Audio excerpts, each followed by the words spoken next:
Standard 10th 10वीं कक्षा के विद्यार्थी साइंस और प्रौद्योगिकी भाग 1 के अंतर्गत आज हम लोग पाठ 8 धातु विज्ञान के अंतर्गत धातुओं के कुछ धातुएं जो पाठ्यक्रम में दी गई हैं उसके निष्कर्षण संदर्भ में अध्ययन करेंगे। और इसके पहले सभी विद्यार्थियों को हैप्पी न्यू ईयर की बहुत सारी शुभकामनाएं। आप लोग का अच्छा वर्ष बहुत ही मंगलमय हो और अच्छे मार्क्स प्राप्त करके अपने भविष्य में अच्छा करियर बनाएं। अब हम लोग चलेंगे पाठ्य पुस्तक आधार पर जो जिन धातुओं का अध्ययन करना है उस पर। पहला बच्चों 103 पेज पर दिया है एल्युमिनियम का निष्कर्षण। एल्युमिनियम का संकेत Al है, उसका रूप जो है सफ़ेद होता है। पहला प्रमाण क्रमांक 13 है, इलेक्ट्रॉनिक विन्यास 2830 और संयोजकता 3 होती है। एल्युमिनियम का निष्कर्षण का उसका प्रमुख अयस्क का जो नाम है उसका नाम है बॉक्साइट। बॉक्साइट का सूत्र है बेटा Al2O3 × NH2O। बॉक्साइट में 30% से 70% इतना Al2O3 पाया जाता है और शेष भाग में मृदा शुद्धियाँ पाई जाती हैं। मृदा शेष भाग के अंतर्गत रेत, सिलिका, आयरन ऑक्साइड इत्यादि बना होता है। एल्युमिनियम निष्कर्षण 2 सोपान है। बॉक्साइट और अयस्क का सांद्रीकरण किया जाता है। वो इसका सांद्रीकरण जो होता है बच्चों, उसमें बॉक्साइट में silica SiO2, ferric oxide Fe2O3, titanium oxide TiO2 ये शुद्धियाँ होती हैं। बेस हाल विधि के द्वारा इसको हम अलग करते हैं।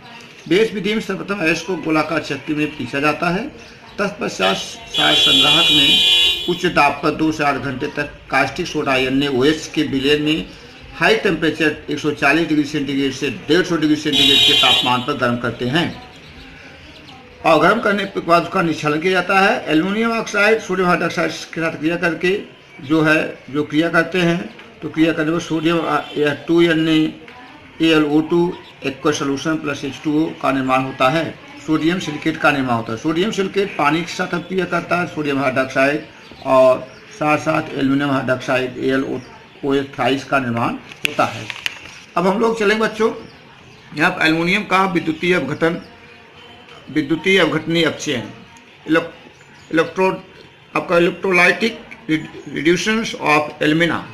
इसमें कई पद्धतियाँ दी गई हैं।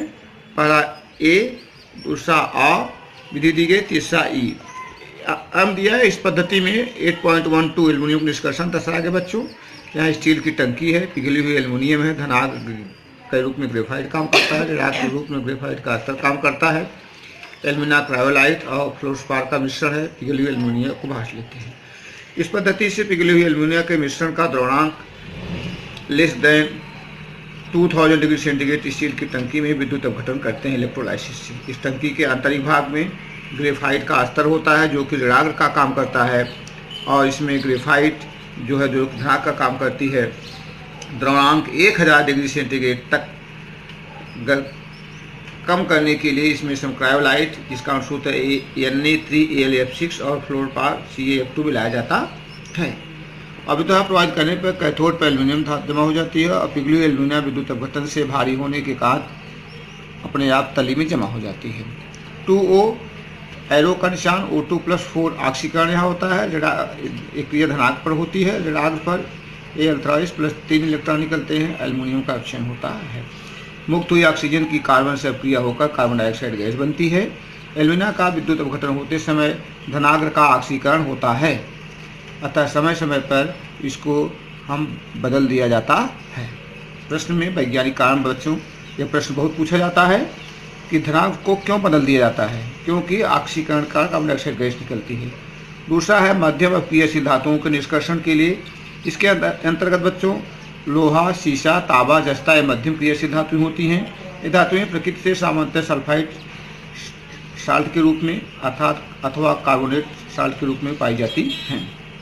धातु सल्फाइड या कार्बोनेट की अपेक्षा उनके ऑक्साइड से धातु प्राप्त करना सरल होता है, अतः सल्फाइड या इसको हवा की अपक्रिया में तीव्रता से गर्म करते हैं, इसका भर्जन अपक्रिया हो जाती है और जब गर्म करते हैं तो ऑक्साइड में रूपांतरित होता है। इस प्रक्रिया को भंजन कहते हैं, रोस्टिंग भी कहा जाता है। कार्बोनेट अयस्क को सीमित हवा में तीव्रता से गर्म कर ऑक्साइड में रूपांतरित करते हैं, इस प्रक्रिया को निष्तापन कहते हैं। Version 2ZnS + 3O2 arrow 2ZnO + 2SO2 sulphur dioxide gas मुक्त होती है। तीर का निशान ऊपर लगाते हैं। निस्तापन में ZnCO3 तीर का निशान Zn+CO2, इसमें कार्बन डाइऑक्साइड गैस मुक्त होती है। अब हम लोग इसमें बच्चों आते हैं यहाँ पे 8.13 थर्मिक जोड़ काम वेल्डिंग का होता है। थर्मिक जोड़ काम में बताया जाता है कि यहाँ पर धातुओं के ऑक्साइड का अपचयन करके धातु प्राप्त करने के अलावा सोडियम, कैल्शियम, एल्युमिनियम जैसी क्रियाशील धातुओं का भी अपचायक रूप में उपयोग करते हैं, क्योंकि धातुएं मध्यम क्रियाशील धातुओं को उनके यौगिक से विस्थापित कर देती हैं। 2MnO2+4Al 3Mn+2Al ऊष्मा मुक्त होती है। अब उपयुक्त अपक्रिया के समय बाहर निकलने वाली ऊष्मा इतनी अधिक होती है कि धातु पिघली हुई अवस्था में प्राप्त हो जाती है। इस प्रकार दूसरा उदाहरण है थर्मिट अपक्रिया। इसमें आयरन ऑक्साइड के एल्युमिनियम के साथ अपक्रिया होकर लोहा एल्युमिनेट ऑक्साइड बनता है। Fe2O3+2Al 2Fe+Al2O3+ हाई टेम्परेचर होता है। विद्यार्थियों 8.13 थर्मिक जोड़ काम एक क्या आप जानते हैं नहीं आगे कटा हुआ है। कम अपक्रियाशील धातुओं में के अंतर्गत बताया जाता है सोना, चांदी, प्लेटिनम मुक्त अवस्था वाले तांबे के भंडार होते हैं। इनसे अपक्रिया करके CO2S का निर्माण करते हैं और CO2S इस ऐश को केवल हवा में गर्म करने पर तांबा प्राप्त किया जाता है। 2CO2S+3O2 2CO2O+2SO2 sulphur dioxide gas मुक्त होती है। 2CO2O+Cu2S तीर का निशान 6Cu+SO2। जानकारी प्राप्त कीजिए। सिनाबार एक कैंसिल है। धातुओं के शुद्धिकरण करने के लिए हम लोग यहाँ पर देखें बच्चों कि अपने अपचयन पद्धति से प्राप्त धातुएं बहुत शुद्ध नहीं होती हैं, अशुद्धियाँ होती हैं। शुद्ध धातु प्राप्त करने के लिए शुद्धियाँ अलग करनी पड़ती हैं। अशुद्ध धातु से शुद्ध धातु प्राप्त करने के लिए विद्युत अपघटन पद्धति का उपयोग सर्वाधिक किया जाता है। अब आते हैं धातुओं का क्षरण। क्षरण क्या है आप जानते हैं। चांदी, सोना, चांदी अगर आप रख देंगे तो बाद में उसके ऊपर काले पड़ जाते हैं। शुद्ध सोना प्लेटिनम हमेशा चमकदार होता है। 8.14 दिखाया गया है काला परावर्तन, जंग लगी हुई साइकिल, 300 वर्ष को तांबे से बनाया गया स्वतंत्रता देवी के पुतले का हरा रंग। अब बच्चों लोहा जब हवा के संपर्क में आता है तो लाल भूरे रंग हो जाता है, जिसको हम कहते हैं जंग लगना। जंग को बोलते हैं रस्ट। इसका अंशुत होता है Fe2O3 दूसरा है तांबे के बर्तन पर पृष्ठभाग पर हवा का संपर्क आता है तो कॉपर कार्बोनेट बनता है Cu2O3, जैसे हरे रंग की परत जम जाती है।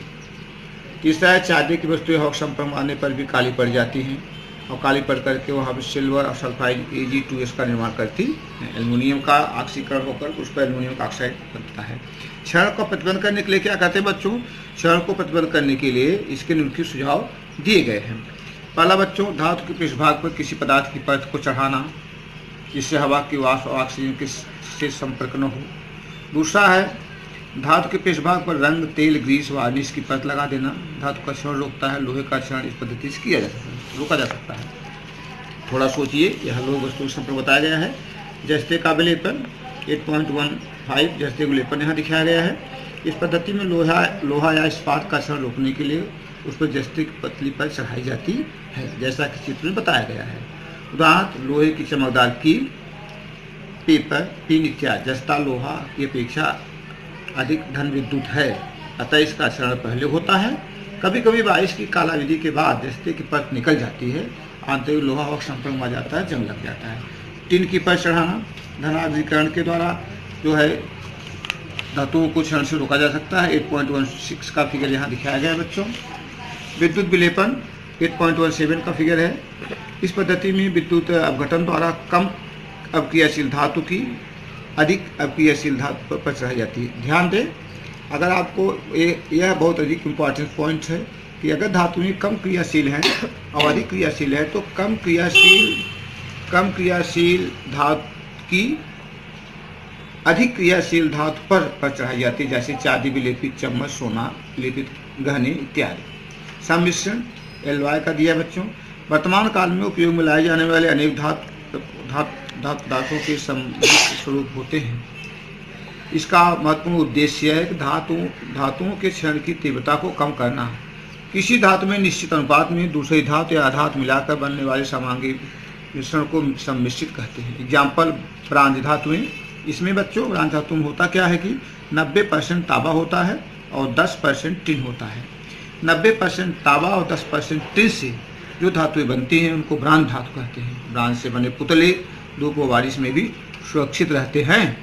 हवा और पानी से दाग न लगने वाला और जंग न लगने वाला स्टील 74% इसमें लोहा होता है, 18% क्रोमियम होता है, 8% कार्बन होता है।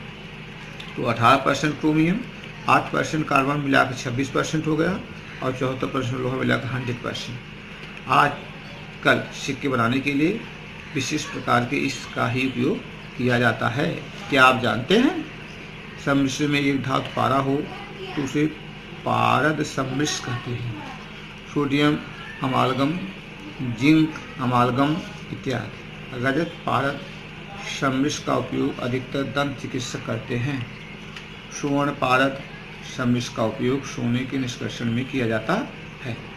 अब बच्चों इसके साथ साथ इस स्वाध्याय के सभी प्रश्न करेंगे और इस पाठ के अभिमन्यु जो पढ़ा है उसके अंतर्गत कुछ महत्वपूर्ण होमवर्क प्रश्न है, उसको आप देख लेंगे। होमवर्क है यहाँ पे पहला प्रश्न है कि एल्युमिनियम के निष्कर्षण को क्रमबद्ध रूप से स्पष्ट करो। दूसरा प्रश्न क्रायोलाइट और फ्लोर स्पार का अणुसूत्र लिखो। तीसरा भंजन किसे कहते हैं। चौथा निस्तापन किसे कहते हैं, केवल परिभाषा लिखना है। पांचवा प्रश्न है फिगर 8.13 थर्मिक जोड़काम में वेल्डिंग का स्पष्टीकरण करें। लोहे पर जंग लगने की प्रक्रिया स्पष्ट करो। फिगर 8.15 जस्ता विलयन प्रक्रिया स्पष्ट करो। फिगर 8.17 8.18 का स्पष्टीकरण करो। स्वाध्याय के सभी प्रश्नों को हल करो। Best of luck. Happy new year.